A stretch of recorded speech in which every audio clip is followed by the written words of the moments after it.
Paano kung ang kaibigan mo sa tabi, ang mabait at laging handang tumulong, na laging nakikita sa simbahan at tila perpektong kapitbahay, ay may itinatagong madilim na lihim?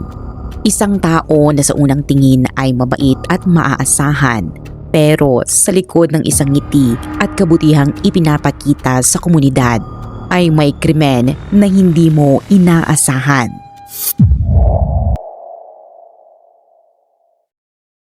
Noong ika-28 ng Mayo taong 2001, isang 20 taong gulang na babaeng estudyante mula sa Baptist University ang umalis ng kanilang bahay bandang 7 o'clock ng umaga upang makipagkita sa isang kaibigan. Siya ay nakatira sa isang bahay sa loob ng nayon sa Kwaichi Village at mula roon ay karaniwang sumasakay muna ng minibus ang mga residente bago lumipat sa ibang transportasyon upang makarating sa kanilang pupuntahan. Gaya ng nakasanayan, nagpaalam muna siya sa kanyang kapatid na babae bago tuluyang lumabas ng bahay. Ngunit makalipas lamang ang wala pang 1 minuto matapos siyang umalis, may narinig ang kanyang kapatid na isang malakas na sigaw ng babae na kahawig ng boses ng kanyang ate na kakalabas lamang ng bahay. Dahil dito, agad niyang binuksan ang pinto upang tingnan kung ano ang nangyayari. Ngunit wala siyang nakita. Ni hindi man ang kanyang kapatid, kaya inakala niyang baka nagkamali lamang siya ng narinig at bumalik na lamang sa loob ng bahay. Samantala, makalipas ang halos 1 oras mula nang umalis ang estudyante, may isa pang kakaibang pangyayari. Tumunog ang telepono sa kanilang bahay at may tumatawag na hinahanap ang kanyang kapatid. Lumabas na iyon ay ang kaibigan niyang dapat sana niyang kikitain at halos 1 oras na pala itong naghihintay. Ngunit hindi pa rin siya dumarating, kaya napagpasyahan itong tumawag upang alamin kung may nangyari bang dahilan kung bakit hindi siya nakapunta. Pagkarinig nito, nagsimulang makaramdam ng pangamba ang mga magulang ng estudyante habang iniuugnay nila ang 2 pangyayari. Una, ang matinis na sigaw ng babae na narinig ilang minuto matapos umalis ang kanilang anak. At ikalawa, ang katotohanang maaga siyang umalis ng bahay, ngunit lampas 1 oras na ay hindi pa rin siya nakakarating sa lugar ng kanilang pagkikita. Dahil sa mga detalyeng ito na tila hindi pangkaraniwan, lalo silang nagalala para sa kaligtasan ng kanilang anak. Dahil dito, nagpasya ang pamilya na tumawag sa pulisya para humingi ng tulong habang sabay nilang sinimulang hanapin ang kanilang anak sa paligid. Naglakad-lakad ang ama sa paligid ng bahay, ngunit wala siyang nakitang anumang palatandaan kung nasaan ang kanyang anak, kaya siya ay nagtungo sa bahaging burol na nasa tabi ng kanilang bahay upang maghanap pa. Hindi nagtagal, may napansin siyang asul at puting nylon na tolda na nakatago sa mga palumpong. Sa loob nito ay tila may isang lalaking walang saplot at sa sandaling iyon, kung narinig man ng lalaki ang pagdating ng ama o napansin na siya ay natuklasan, agad itong tumakbo pababa ng burol upang tumakas. Dahil dito, mas lalo pang kinutuban ng masama ang ama kaya mabilis siyang lumapit sa tolda upang tingnan kung ano ang naroon. Pagdating niya roon, natagpuan niya ang kanyang anak na babae sa loob ng tolda at wala ng malay. Sa parehong oras, dumating na rin sa lugar ang pulisya na tinawagan ng pamilya at hindi nagtagal ay nahuli ang lalaking tumakas na kalaunan ay nakilalang si Jiang Liwen. Dahil ang lalaki ay nakasuot lamang ng maskara at walang saplot, agad siyang inimbestigahan ng pulisya at pagkatapos ay ibinalik sa lugar ng tolda upang masuri ang eksena. Sa kanilang pagsusuri, natuklasan ng pulisya na may iba't ibang kagamitan at kagamitan sa loob ng tolda na pinaniniwalaang ginamit niya sa kanyang krimen. Ayon sa mga investigador, ang mga ito ay tila maingat na inihanda at may sistematikong ayos at maaari pang hatiin sa 4 na kategorya. Mga kagamitan para sa mismong lugar ng insidente, mga gamit na maaaring makatulong upang maiwasan ang pagkakakilanlan, mga kagamitang ginagamit sa krimen at ang pinaka nakakagulat sa lahat, may mga kagamitan sa pagre-record o pagkuha ng video. Ang mga kagamitan sa mismong lugar ng insidente ay pangunahing binubuo ng asul at puting nylon na tolda at isang banig. Samantala, ang mga anti-detection tools ay mga gamit na inilaan para sa sariling proteksyon ng sospek at upang maiwasan ang pagkakahuli ng pulisya o pag-iwan ng mga bakas. Kabilang dito ang police radio scanner, tactical mask, anti-glare goggles, guantes at isang lighter. Bukod dito, may hiwalay ding kategorya ng mga kagamitang ginamit sa krimen na layuning kontrolin o pigilan ang mga biktima gaya ng face masks, itim na blindfold, metal chains, plastic rope, leather tape at isang matulis na kutsilyo. Gayunpaman, ang pinakanakakagulat na natagpuan sa loob ng tolda ay ang mga kagamitan sa pagkuha ng video. Lumalabas na ang salarin ay hindi lamang nais matupad ang kanyang agarang hangarin, kundi nais din niyang i-record ang buong pangyayari upang mapanood muli o magamit sa ibang layunin. Kabilang sa mga kagamitan ang dalawang magkahiwalay na video camera at isang remote control na ginagamit upang paandarin o ayusin ang mga ito. Ang dalawang kamerang ito ay pinakabagong modelo ng Sony noong panahong iyon at itinuturing na kabilang sa pinakamaliit na digital cameras sa merkado. Ang bawat isa ay may halagang humigit kumulang 10,000 Hong Kong dollars o mga 65,523 pesos noong panahong iyon at may 10 times optical zoom at 120 times digital zoom. Dahil dito, sa panahong iyon ay itinuturing na napakataas ng kalidad ng resolusyon at larawan na kayang ibigay ng mga ito, batay sa paunang pagsusuri ng pulisya. Pinaniniwala ang maaga pa lamang ay inihanda na ni Zhang Liwen ang tolda at banig sa mga liblib na lugar bago pa mangyari ang insidente. Kapag may napili siyang target, tinatakot niya ito gamit ang kutsilyo at pinipilit na pumasok sa loob ng tolda. Pagkatapos nito, tinatakpan ang mga mata at bibig ng biktima gamit ang metal chains, plastic rope o leather tape upang pigilan silang makita siya o makalaban. Samantala, mula pa lamang sa sandaling magsimula siyang manakot ng biktima, siya ay nakasuot na ng tactical mask, anti-glare goggles at guantes na nagsisilbing proteksyon upang hindi siya madaling makilala. Ang mga guantes ay malinaw na ginagamit upang maiwasan ang pag-iwan ng fingerprints, habang ang police radio scanner naman ay nagbibigay sa kanya ng kakayahang makinig sa mga komunikasyon ng pulisya upang malaman kung may nag-uulat na ba ng insidente o kung may nagpapatrolyang pulis malapit sa lugar. Kapag handa na ang lahat at nasa tamang posisyon na sila ng biktima, ginagamit niya ang remote control upang ayusin ang dalawang nakaset na kamera at sa kanya sisimulan ang pagre-record kung saan siya mismo ang lumalabas na pangunahing tauhan habang ang walang kamalay-malay na biktima ang nagiging kabilang panig sa eksena. Matapos ang pangyayari, sinusunog niya ang karamihan sa mga kagamitang ginamit upang walang maiwang bakas. Gayunpaman, may ilang bagay siyang dinadala pabalik lalo na ang dalawang videotape na kanyang nilikha na tila siyang pinakamahalagang bahagi ng kanyang plano. Dahil dito, naging malinaw sa mga investigador na si Zhang ay may maingat at detalyadong pagpaplano at maituturing na isang deviant na may mataas na antas ng paghahanda. Ang ganitong antas ng organisasyon ay nagbigay hinala sa pulisya na maaaring hindi ito ang kanyang unang krimen at hindi rin ito basta random na pangyayari. Hindi nagtagal ay nakumpirma rin ang hinalang ito ng pulisya. Nang siya ay arestuhin, buong-buo niyang itinanggi ang lahat ng akusasyon at patuloy na iginiit na wala siyang ginawang mali. Dahil dito, siya ay dinala ng pulisya upang halugugin ang kanyang tirahan sa Samdochun Village. Sa kanilang paghanap ay natuklasan ng pulisya ang isang safe sa loob ng bahay. Sa loob nito ay may mga student ID, notebooks, diaries at maging isang hibla ng kulay blonde na buhok. Ngunit ang pinakanakakabahala ay ang 12 videotape na may kanya-kanyang label. Sa unang tingin ay pinaniwalaan ng pulisya na ang mga ito ay mga hindi angkop na video. Ngunit kinakailangan pa ng masusing pagsusuri upang matukoy ang eksaktong laman ng bawat isa. Bukod sa mga laman ng safe ay marami ring natagpuang pornographic DVDs at mga aklat sa bahay ni Jiang.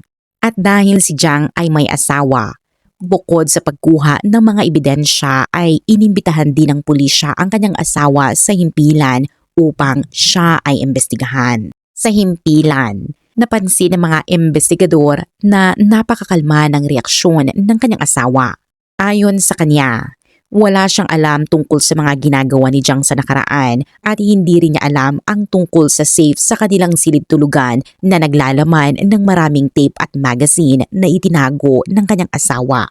Dagdag pa niya na wala siyang susi sa safe at wala rin siyang ideya kung ano ang laman nito. Dahil dito, nagpasya ang pulisya na isa-isahin ang panonood ng mga videotape. Sa huli, tumagal ng 3 araw bago nila natapos suriin ang lahat ng video. Ayon sa babaeng chief inspector na namuno sa investigasyon, isa sa mga dahilan kung bakit natagalan ang proseso ay dahil napakahirap para sa kanila na ipagpatuloy ang panonood sapagkat ang nilalaman ng mga tape ay labis na nakakapanghina ng loob. Sa kalaunan, nakumpirma na ang lahat ng 12 videotape sa loob ng safe ay may kaugnayan sa mga insidente. 2 sa mga ito ay mga recording kasama ang kanyang asawa. Samantalang ang 10 ay may iba't ibang babae, ngunit hindi agad matukoy kung sino-sino ang mga biktima. Bukod dito ay natuklasan din ng pulisya sa bank safe ni Jiang ang 3 credit card na pag-aari ng isang babae, isang artikulo sa pahayagan mula 1997 tungkol sa isang insidente na may kinalaman sa isang babae at iba pang ebidensya na maaaring may kaugnayan sa kaso. Ang mga ebidensyang ito ang nagpatunay sa naunang hinala ng pulisya na si Jiang Liwen ay sangkot sa maraming insidente. At batay sa kanilang pagsusuri, tinatayang hindi bababa sa 4 na pag-atake ang maaaring ginawa niya, kaya naman lumitaw ang isang mahalagang tanong kung sino nga ba si Jiang Liwen. Ang suspect na si Jiang ay 33 years old at may taas na humigit kumulang 5 feet at 2 inches. Mayroon siyang isang kapatid na babae at isang kapatid na lalaki at lumaki silang magkakasama kasama ang kanilang mga magulang malapit sa Shingmun Reservoir, isang lugar na kilala sa magandang kalikasan. Nakatira sila roon dahil ang kanilang ama ay empleyado ng Water Supplies Department na may tungkuling magbantay sa reservoir. Kaya ang buong pamilya ay nakatira sa dormitoryo sa loob ng reservoir area kahit simple lamang ang kanilang tirahan. Samantala, ang kanyang ina ay nagtatrabaho bilang sanitation worker sa isang departamento ng lungsod. Noong 1982, nang si Jiang ay 14 years old, lumipat ang pamilya mula sa dormitoryo matapos manalo ang ama sa lottery ng 490 Hong Kong dollars. Humigit kumulang 535,758 pesos noong panahong iyon. Dahil dito, nakabili ang kanyang ama ng 700 square foot na apartment sa ground floor ng isang gusali sa Samdotchun, ang parehong lugar kung saan kalaunan ay inaresto si Jiang. Sa paglipas ng panahon, binili rin niya ang una at ikalawang palapag pati ang rooftop at inanyayahan pa ang mga lolo't lola ni Jiang na manirahan kasama nila. Pagkatapos lumipat sa Samdu at matapos makapagtapos ng high school, inili ni Jiang na huwag nang ipagpatuloy ang pag-aaral at kumuha na lamang ng isang kursong electromechanical sa Christian Vocational Training Center. Pagkatapos nito, nagtrabaho siya bilang air conditioning technician, paminsan-minsan ay tumatanggap ng proyekto at ipinapasa sa ibang manggagawa bilang subcontract. Sa mata ng kanyang pamilya, siya ay isang masunuring anak. Noong 1992, sa edad na 24, nagsimula siyang sumunod sa Kristyanismo at regular na dumadalo sa simbahan tuwing linggo. Doon rin niya nakilala ang kanyang magiging asawa at matapos ang 7 taon, sila ay ikinasal noong 1999. Sa pananaw ng kanyang asawa at ng mga kapitbahay, si Jiang ay mabuting asawa, taimtim na mananampalataya, magalang at maayos makitungo at laging handang tumulong. Madalas siyang hinga ng tulong sa kuryente ng mga kapitbahay at siya rin ang nagkabit ng wiring ng streetlight para sa ilang bahay sa kanilang lugar. Malapit din siya sa mga bata sa komunidad, tinatawag silang handsome brother, tinuturuan ng crafts at paminsan-minsan ay nagbibigay pa ng hamster bilang regalo. Sa madaling salita, sa paningin ng lahat, si Jiang ay mabait at maaasahan. Ngunit sa likod ng mabuting imahe, namumuhay siya ng dobleng buhay sa loob ng halos 10 taon. Sa investigasyon, nakumpiska ang kabuuang 810 na piraso ng ebidensya, kabilang ang 12 videotapes at maraming hindi angkop na pelikula, aklat at magazine. Lumilitaw na siya ay sangkot sa hindi bababa sa 4 na magkakahiwalay na insidente na ang pinakmaagang bakas ay mula pa noong 1992, ang parehong taon na nagsimula siyang sumunod sa Kristyanismo at nakilala ang kanyang magiging asawa. Kung susuriin ang pagkakasunod-sunod ng mga pangyayaring ito, malinaw ang simula ng isang madilim na lihim sa likod ng perpektong imahe ng mabait na kapitbahay. Ang unang kaso ay hindi matukoy ang eksaktong petsa, ngunit ipinapakita sa video na naganap ito noong 1992 sa Shuhei Building na matatagpuan sa Suisay One Estate sa Taiwan. Sa panahong iyon, ang Suisay One Estate ay isang public housing area na nagsimulang tirahan ng mga residente noong 1990 at marami pa rin ang bagong lumilipat at pumapasok kaya't palaging may tao sa paligid. Bukod dito, wala pang surveillance camera sa estate at hindi nakalak ang bakal na gate papunta sa rooftop. Sa ganitong sitwasyon, dinala ni Jiang ang isang 18 years old na babae sa rooftop kung saan niya ito inalipusta at nirecord ang buong pangyayari gamit ang kanyang kamera. Samantala, ang ikalawang kaso ay naganap noong November 6, 1997 sa Winglong Road malapit sa Clearwater Bay. Ang biktima rito ay isa ring babae na nabanggit sa artikulo ng pahayagan na natagpuan sa safe ni Jiang kasama ang 3 credit card at student ID. Lumabas sa investigasyon na ang babae ay 21 years old noong panahong iyon at estudyante sa Hong Kong University of Science and Technology. Sa araw ng insidente, papalabasan na siya upang magsumiti ng assignment nang bigla siyang makasalubong ni Jiang. Sinabi ni Jiang na magnanakaw lamang siya at habang tinatakot ang bata ay pinilit niyang pumunta ito sa isang lugar malapit sa bundok. Gayunpaman, nanlaban ang biktima at nagawa niyang maagaw ang kutsilyo ni Jiang at masaksak siya sa balakang bago tumakbo upang makatakas. Ngunit hindi nagtagal ay nahabol siya ni Jiang at muli siyang tinakot na papatayin kung susubukan niyang tumakas, kaya napilitan siyang bumalik at sumunod sa kanyang utos. Pagkatapos, kinuha ni Jiang ang pitaka, student ID, diary at pati ang kanyang underwear bago tuluyang umalis. Ayon sa pulisya, ang pagkuha ng underwear ay kakaiba sa ibang kaso at pinaniniwalaan nilang ginawa ito dahil may bakas ng dugo at kailangan niyang itago ito para maiwasang maiwan ang DNA evidence. Bago tuluyang umalis, pinilit pa ni Jiang ang biktima na ibigay ang kanyang personal na impormasyon bago siya pinayagang makaalis. Pagbalik sa Hong Kong University of Science and Technology, tinulungan siya ng mga kaibigan na dalhin sa ospital at kalaunan ay nagulat sa pulisya tungkol sa nangyari. Ang ikatlong kaso naman ay naganap noong November 30, 1998 sa mga palumpong malapit sa Yinghua Anglo-Chinese School sa Taipo Road. Ang biktima ay isang 12 years old na babaeng estudyanteng British. Batay sa record ng pulisya, may ulat ng isang babaeng estudyante na ninakawan sa parehong lugar at araw. Ngunit opisyal na pagnanakaw lamang ang iniulat at walang binanggit na iba pang pangyayari.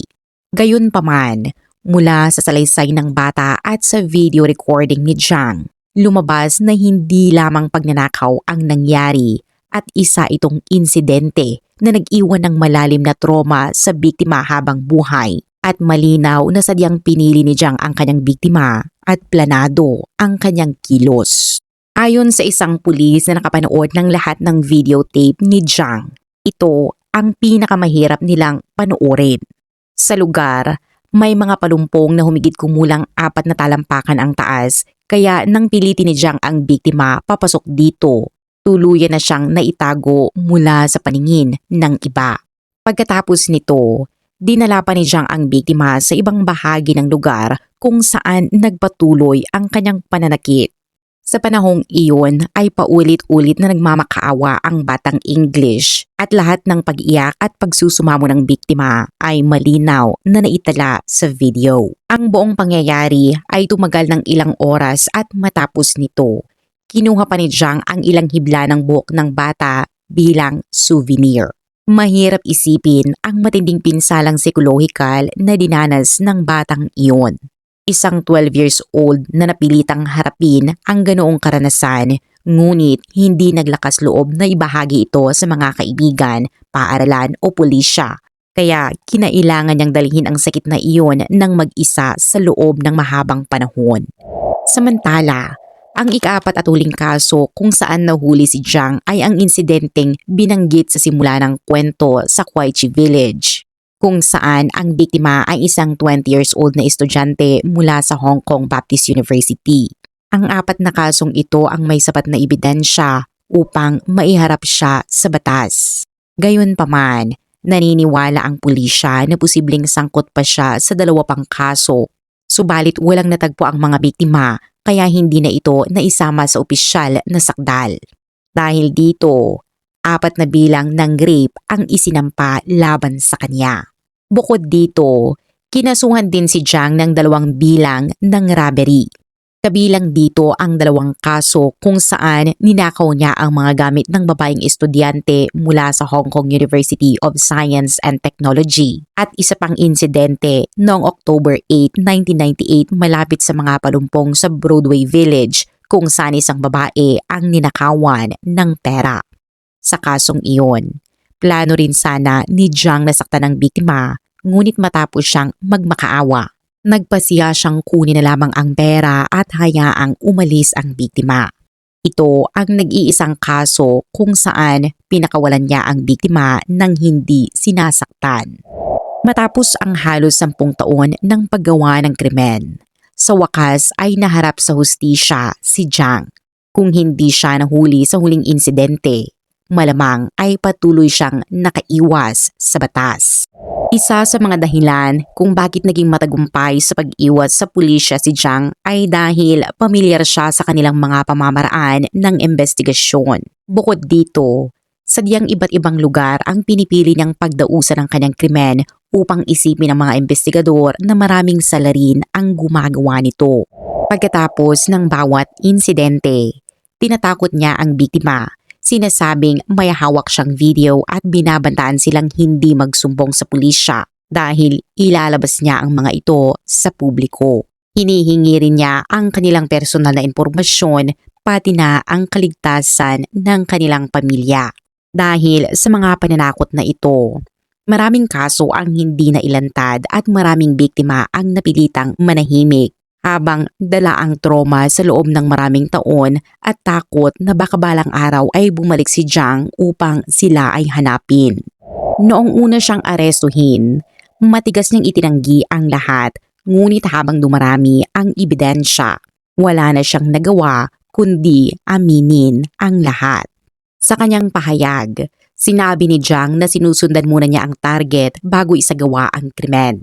Pinagmamasdan ang kanilang galaw, tirahan at pang-araw-araw na gawain pati ang kalagayan ng pamilya para makapili ng pinakaangkop na lugar. Kung hindi naaayon ang target, hindi niya ito pipilitin. Binibisita rin niya ang lugar ng 3 o 4 na beses upang matiyak na walang pagkukulang sa plano at sa ganitong paraan. Nakararamdam siya ng matinding excitement habang sinusundan ang mga biktima.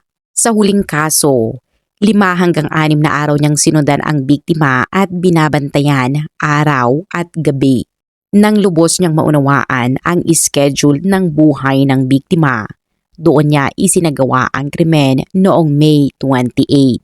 Maagang-maaga pa lamang noon ay pumunta na siya sa gilid ng burol upang ihanda ang kanyang plano. Nagtayo siya ng tent, naglagay ng 2 kamera at naglatag ng tuyong sanga sa harap ng bahay ng biktima upang malaman kung lalabas na ito. Sa sandaling marinig ang tunog, lalabas siya mula sa kanyang taguan at sisimulan ang pag-atake mula sa likuran.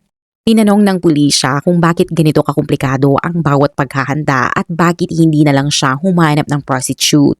Ipinaliwanag naman ni Jiang na itinuturing niyang marumi ang mga ito kaya ayaw niyang gamitin bilang paksa sa kanyang mga video. Kalipas ang 1 taon mula sa kanyang pagkakaaresto, opisyal na sinimulan ang paglilitis sa High Court of Hong Kong. Kinasuhan siya ng 4 na bilang ng rape at 2 bilang ng robbery. Umamin siya sa halos lahat maliban sa unang insidente noong 1992 at dahil sapat na ang 3 pangunahing kaso para sa mabigat na parusa. Hindi na isinama ang unang insidente at 2 robbery sa opisyal na record ng paglilitis. Batay sa psychological reports ng 3 psychiatrist at 1 clinical psychologist, walang sakit sa pag-iisip si Jiang, ngunit may malubhang psychological deviancy at personality disorders, kabilang ang matinding perfectionist na pag-iisip. Pagkatapos ng bawat krimen at recording, iniisip niya kung paano ito mapapabuti sa susunod kaya lalong naging planado ang bawat insidente. Napakapili rin niya sa kalidad ng video kaya gumamit siya ng 2 high-end na camera at lenses para masigurong walang detalye ang makaligtaan. Marami ring palatandaan ng pag-iingat sa kanyang pamamaraan. Marunong siyang magtayo ng tent. Minsan ay nagpapanggap bilang repairman at laging sinisigurong hindi nahihinuha ang kanyang ginagawa kahit may mga taong dumadaan.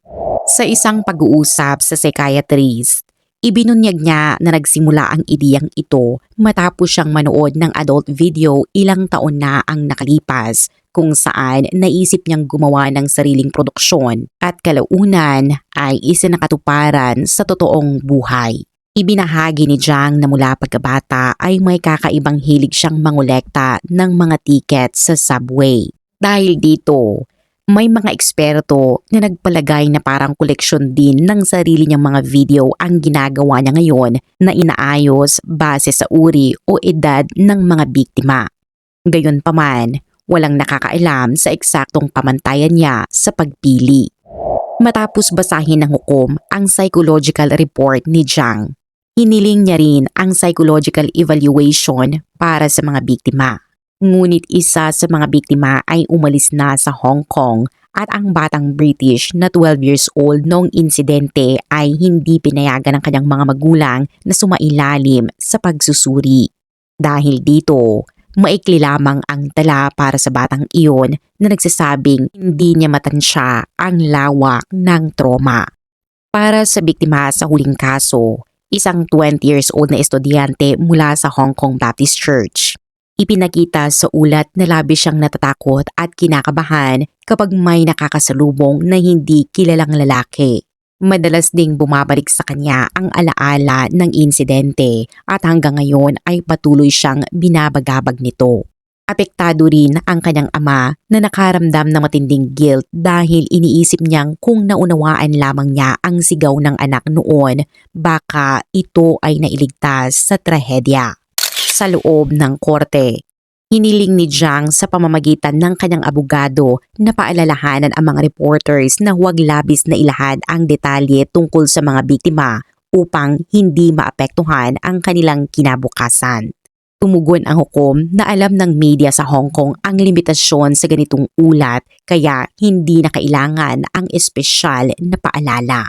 Gayunpaman, malinaw rin na nag-aalala si Jiang para sa kanyang sarili.